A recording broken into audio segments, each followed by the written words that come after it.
ئێرە خانووی مەڵبەندی ڕووناچیە کە دکتۆر معرف خەزنەدار ئەو ناوەی لێنابوو.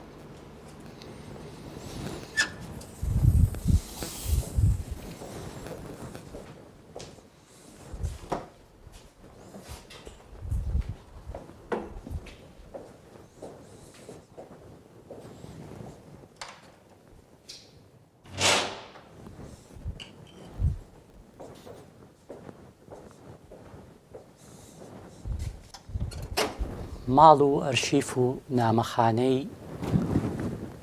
مەڵبەندی ڕووناچی وەکو معرف خەزنەدار ئەو ناوەی لێنابوو، ئەویش لەبەر دوو هۆکار بوو. یەکەمیان ڕووناچی گزارش لە ڕووناچی دەکات، هۆکاری دووەمیش ئەوەیە کە خانووەکە خۆی لە گەڕەکی ڕووناچیە لە هەولێر.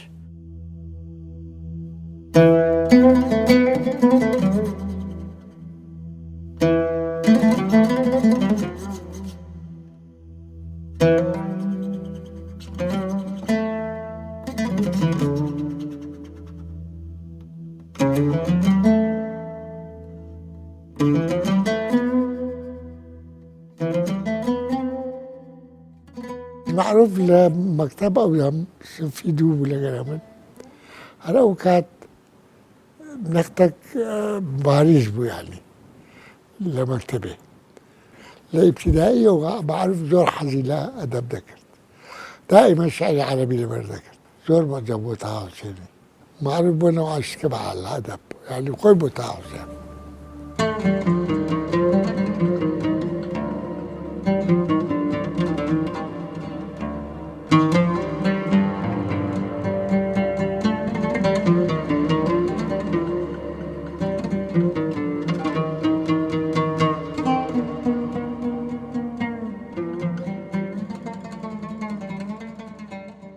بە درێژایی ئەو ساڵانە هەتاوەکو کۆچی دوایی کردووە ئەم لە پێشڕەوی زۆرینەی نووسەرە باڵاکانی کورد بووە لە نووسینی ناو ڕۆژنامە و گۆڤارەکان، لە دانانی کتێب، لە کاری ڕۆژنامە نووسی.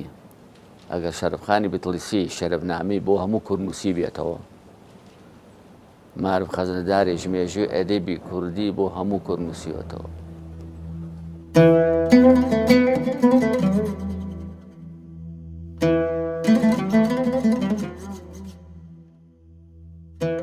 بەپێی پێویست حەقی دکتۆر معروف نەدراوە لە ڕووی لێکۆڵینەوە و بەسەرکردنەوەی ئەو هەموو بەهرە و توانایانەی کە هەیبوو و بە تایبەتی حسی ئەرشیفی دکتۆر کە ئەو حسە ئەرشیفی گەورەی هەیە و ئێستاش وا لە بەرچاوی هەمومانە. مەسەلە ئەرشیفی ئەوەی کە بە حیاتی خۆی ئیحتیمامی بە ئەرشیفی خۆی نەدایە، ئەگەر بەهات با لای دکتۆر ئەرشیفی بەشێک لە ئەرشیفی خۆی دەدیتەوە. کەس بەقەدەر دکتۆر معروف ڕێزی ئەرشیفی نەگرتووە، کوتە کاغەزێکیش لە لای ئەو پیاوە ور نەبووە، هەمووی شوێنی خۆی گرتووە و هەمووشی لە کات و ساتی خۆیدا بەکاری هێناوە و ئیستیفادەی لێکرا.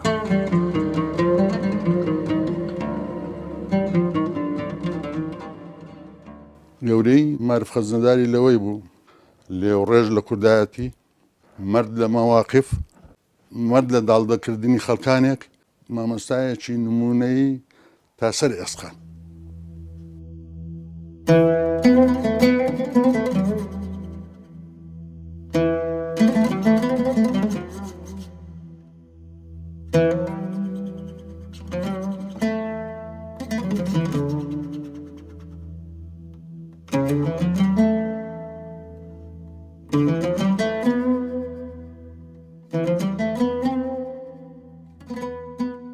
معرف خەزنەدار ناوی تەواوی معروف عەبدولقادر معروف عەزیز خەزنەدارە کە بە عەزیز ئاغای خەزنەدار ناسراوە.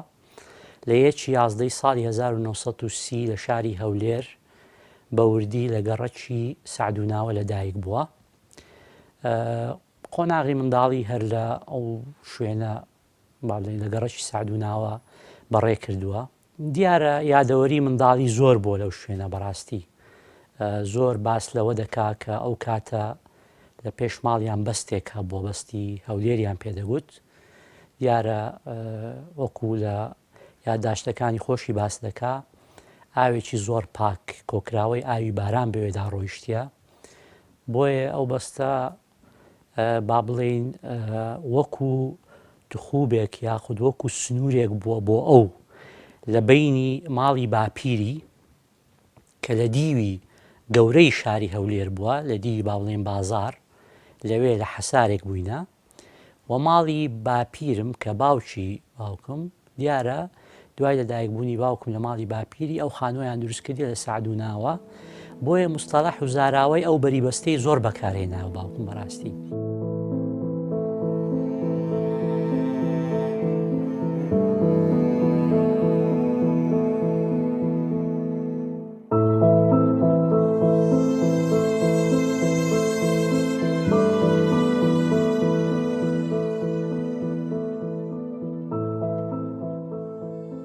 ماڵمان نێزیک بوو لێ دەچمەوە ماریکرد نێزیکیان ئەو داهاتە کرمانی ماوەوەی پێکەوە هەرستان و ناریشتنمان هەبوو داکەچی زۆر عاتفی و بەڕوحمی هەبوو بەس معروف لە مەکتەب ئەویان سنفی دوو بوو لەگەڵ من هەر ئەو کات نەختێک باریز بوو یانی لە مەکتەبێ باریز بوو بەدەرکەتی بوو پێکەوە ئەو ساعت دووە بوو سێم و چارەمە هەتا ئیبتیداییمان تەقریبان کلاس کرد پێکەوە وەختی خۆی لە ئیبتیداییەوە معروف زۆر حەزی لە ئەدەب دەکرد دائیمە شعری عەرەبی لەبەر دەکرد زۆر زیات بەعجەب بوو بە تاها حوسێنی وەرزە بوو زۆر بەعجەب بوو تاها حوسێنی نازانم دوای پاشان معروف بوونەوە عاشقی بە ئەدەب یعنی خۆی بۆ تاها حوسێن ئەم کاتتان باش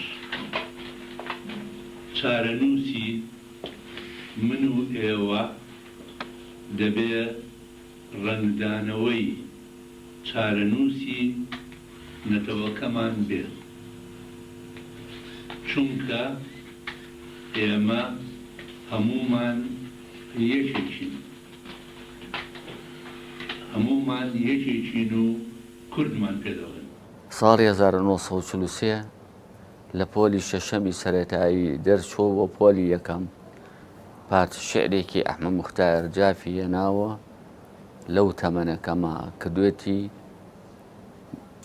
بە زمانی عەرەبی و نادوێتی بۆ ڕۆژنامەی ئەلیتیحاد کە لە بەغدا دەرچووە پاش ماوەی 18 ڕۆژێک بابەتەکە لە ڕۆژنامەی ئیتیحادا بڵاو کراوەتەوە کەواتە بابەتی وەرگێڕان یەکەمین ئیشی بووە ساڵی 1943 بەڵام بۆ بابەتی خۆی وەکو نووسینی خۆی ساڵی 1948 نووسینێکی لەسەر چیرۆکنووسی ڕووسی چیخەف نووسیوە نادوێتی بۆ گۆڤاری گەلاوێش دیارە ئیسیفادەی کردووە لە چەند سەرچاوەیەکی کوردی و عەرەبی و ئەمانە بابەتەکە لە گۆڤاری گەلاوێژی ژمارە 5 ساڵی 1948 بڵاو کراوەتەوە بە ناوی معروف خەزنەدار. قۆناغی ناوەندی لە هەولێر بووە دیارە ئەو زیاتر خولیای پسپۆری وێژەیی بووە بەڕاستی زیاتر لە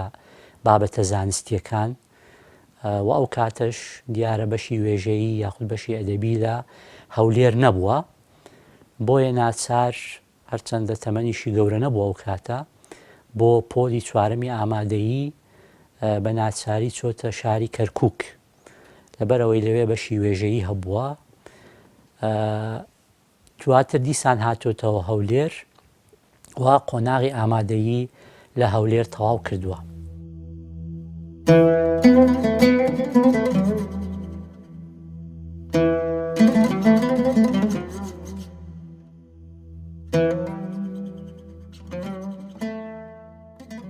دکتۆر معروف یەکێکە لە پێشەنگەکانی بواری ڕۆشنبیری و ئەدەب و هونەر و هەرچی خانەیەکی ئەدەبی و هونەری کە دەیگری لە شاری هەولێر و کوردستان جێپەنجە و جێدەستی دکتۆر معروف خەزەداری پێوە دیارە.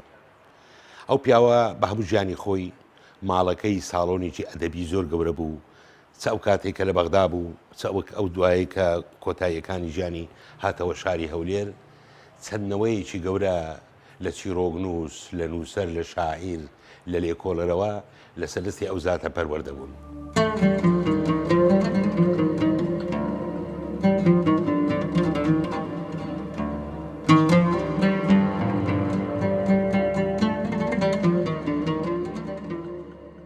دوای ئەو قۆناغا دەچێتە با بڵێن کۆلێژی ئەدەبیات لە زانکۆی بەغدا بەشی زمانی عەرەبی تەواو کردووە ساڵی 1957 و ساڵی 1957 هەر هاوسەرگیری کردووە لەگەڵ دایکم ئێمە من و یەک خوشکم هەیە لەو دایکم میدیای خوشکم کە ئێستا پزیشکە و باوکیشم خۆی سێ براو خوشکێکی هەیە تەنها ماوم جەمال خەزنەدار ئێستا لە ژیان ماوە ویش لە ئەڵمانیا دەژی ئێستا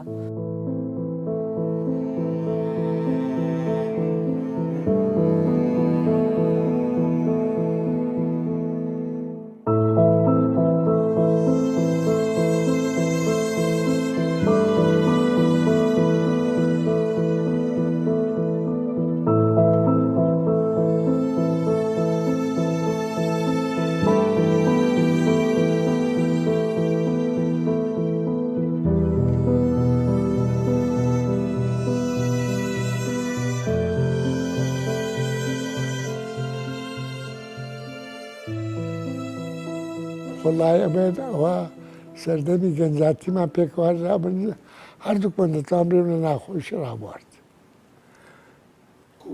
یعنی ئەو گیرە ساڵە 6 مانگ 9 مانگ حابس بوو لە کەرکووک ئەمە گیرام دەربەدەرکرام لە ئەو ساڵی کە لە ماڵێوان بووم ڕۆژی ئەخیر ڕۆژ بەتەواو بس بە ئیمتحانێ هاتن بمگرن هەراتم لەو کاتێ مدیر تەربیەک هات هەولێرێ ناوی عەبدولمەجید حەسەن بوو ئەو کابرایە زۆر حەزی لە ئەدەب و ئەوە دەکرد معروفیش دەویست تەعیمی لە ئەوەی وەزعەکەی وا بوو بابی وا بزانم وەفاتی کرد بۆ ویستی تەعیمیتن چووە بەشکردن لەگەڵ مەزە عەبدولمەجید حەسەن دووسێ قسەی ئەدەبی کرد عەبدولمەجید حەسەن نیشانەشی ئەدیب بوو زۆر ئەجای پێ هات ڕاست تەعیینی کرد لە تەنوێی هەولێرێ تەعیینی کرد جەردەی هەولێرە هەدانا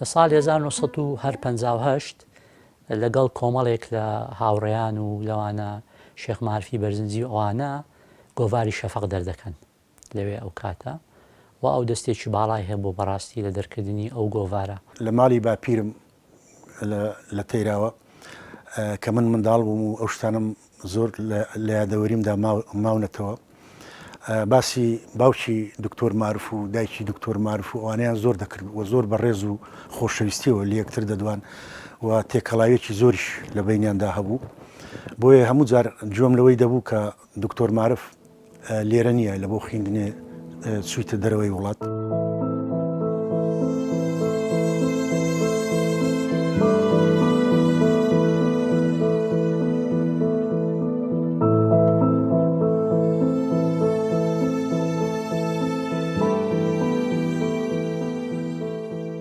لە ساڵی 1960 یەکەمین بیعسەی کوردی کە قوتابیانی کورد نێردران بۆ خوێندنی باڵا بۆ دەرەوە باوکم لەگەڵیان بوو ئەوە بوو ڕوویان کردە رووسیا وڵاتی رووسیا کە ئەو کاتێوێکی سۆڤێتیان پێدەگوت لەوێ ماستەر و دکتۆرای خوێن لە ئەدەبی کوردی و دوای تەواوکردنی با بڵێن گفتوگۆی تێزی دکتۆراکەی دیارە لە بەرگرنجی نامەی دکتۆراکەی لەوێ زانکۆ بڕیاری ئەوەیاندا کە تێزی دکتۆراکەی بە کتێب بە زمانی رووسی بڵاو بکرێتەوە.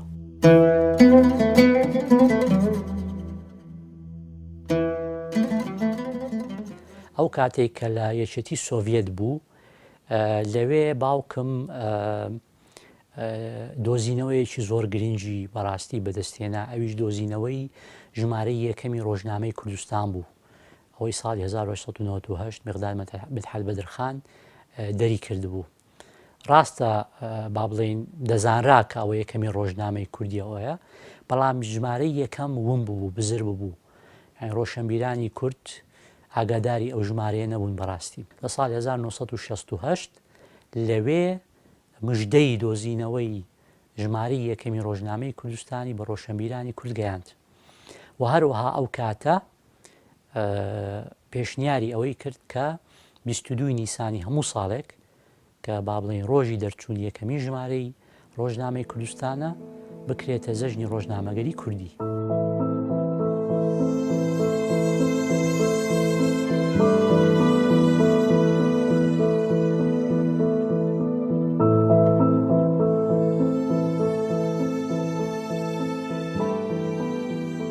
ساڵی 1954 ئەندازیار بە کردلێر کتێبێکی ناملکەیەکی چاپ کرد بە ناوی داری کۆمەڵایەتی. معروف خەزنەدار ئەم ناملکەی کرد بە عەرەبی بە ناونیشانی العەدل الاجتماعی. ساڵی 1954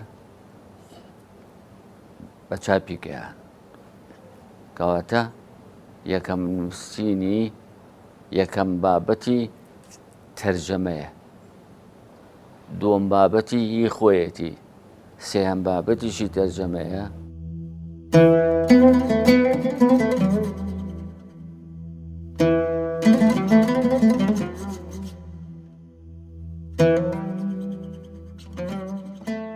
بەرهەمەکانی بەرهەمی بەڕاستی هەمە ڕەنگە هەمە جۆرە، یعنی دەکرێت ئەمە پۆلینی بکەین بۆ چەند بەشێک.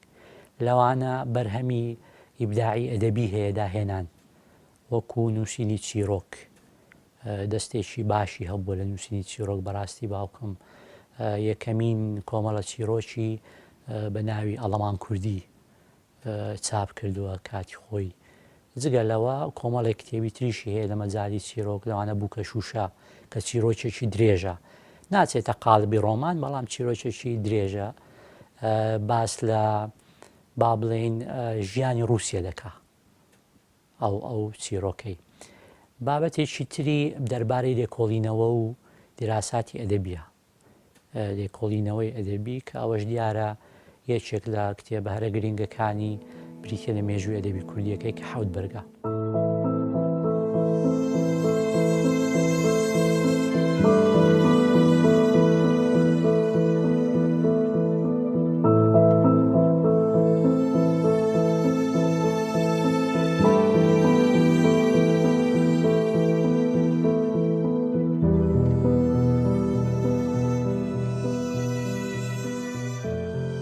کتێبی مێژووی ئەدەبی کوردی بەڕێزیان کارێکە زۆر دەگمەن، حەوت بەرگە.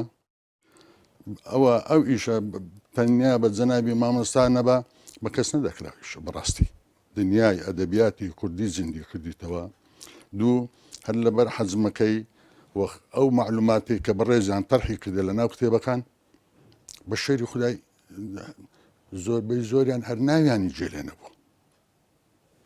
ئیمام مەستای خوا لێ خۆش بە عەلادین سەجادی ئەم نامەوێ مقارنە بکەم، ئەمانە من ئەوەندێ دەزانم. هیچ جەنابی ئیمام عەلادین سەجادی بە ڕەحمەت بێ شتەکەی زۆر مەحدود بوو، دەستپێچێک بوو، شتێکی زۆر غەریب و عەجیب بوو، شتێکی گەورەی کردووە بۆ ئەدەبیاتی کوردی.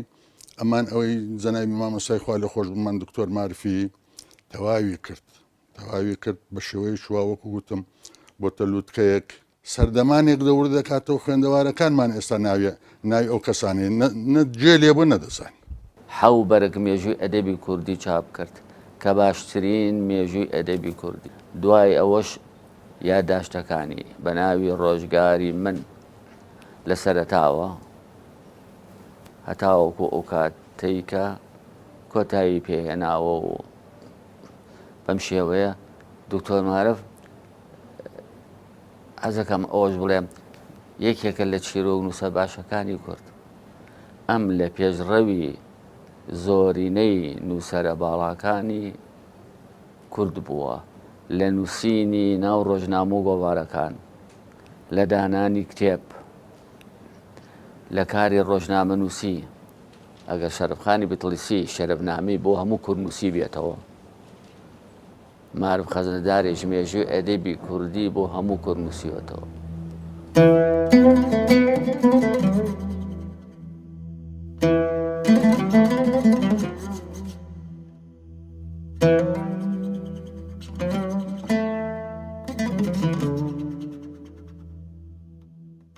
لە ڕووی کۆمەڵایەتیەوە بەڕاستی باوکم کەسێکی یعنی کراوە بوو زۆر. ئەگەر باسیەوە بکەم ئەو ماڵێک ئێستا لێی دانیشتوی مەڵبەندی ڕووناچی بە معنای کەلیمە دیوەخان بوو. یعنی بەیانیان کە لە خەو هەڵدەستان داکم و باوکم دەرگای دەرەوەیان دەکردەوە. ئەوە نەبوو یەکێک بێت لە دەرگا بداوە ئەو شتانە نەخێر. یەکسەر میوانەکە داهات و داهاتە ژوورێ. اینجا باوەڕکە ڕۆژ نەبووە میوانیان نەبی. ئەگەر ڕۆژێک میوانیان نەبووە داکم دەیگوت ئەو ڕۆ نازانم لەبەرچی میوان نییە. اینجا میوان هەبوو لە شارانی تر دەهاتن لە سلێمانی و لە دهۆک ئەوانە بە شەو دەمانەوە.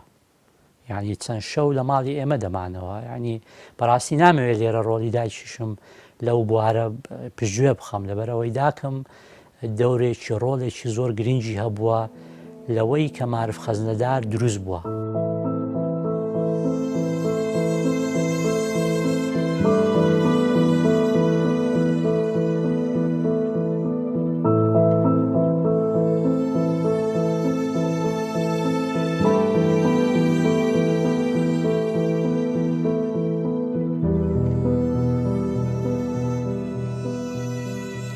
ساڵانی کۆتایی هەشتایەکان هەشتا و من تەڵەبەی کۆلێژی ئاداب بووم زانکۆی سەلاحەددین بە ڕێزیان وەکو مامۆستایەکی زۆر کاریگەر معجیب بووم پێی دەرسی پێم گوتووە و علاقەیەکی زۆر پتەوم لەگەڵی دروست کردووە. دکتۆر زیاتر اختصاصی لێکۆڵینەوەی ئەدەبی و ئەو کارانە بوو بتایبەتی لە بواری ئەکادمی ئیشرافی سەر کۆمەڵێک تێزی دکتۆرا و ماستەری زۆری کردو و لەو بوارەدا دەستێکی باڵای هەیە لە پێگەیاندنی یەک دنیا خەڵکی با بڵین بەتوانە و بارەدار کە ئێستا هەمووی لە زانکۆکانی کوردستان زێدەستیان دیارە و کاری خۆیان دەکەن. ئیتر شەرتیژ نییە ئیسان بتوانێت پەل بهایە فریای هەموو شتەکان بکەوێت چونکە ئێستاش بە تایبەتی سەردەمەکە سەردەمی تەخەسوسە بەڕاستی ینی سەردەمی ئەو هەموو پەل هاوێشتنە نییە. بەڵام لەبەر ئەوەی ئێمە میلەتی کوردین و میلەتی کوردیش کتێبخانەیەکی هەیە زۆر بۆشاییت هەیە و ئەو بۆشایانە یعنی دوزار هەر دەبی نووسەرانی کورد پڕیکەنەوە. دەتوانم بڵێم کتێبەکانی بە ژمارە خۆی لە 6 کتێبی چاپ کراو دەدا. دویان بە زمانی رووسیا، یەکیان بە ناوی 12 سوارەی مەریوان کە بریتە لە کۆمەڵێک چیرۆکی کوردی تەرجمەی رووسی کردووە. لەبەرەوەی باوکم زیاد لە 50 ساڵی تەمەنی نیو سەدەی بۆ خزمەتی کەلتور و ڕۆشنبیری و ئەدەبی کوردی تەرخان کردووە.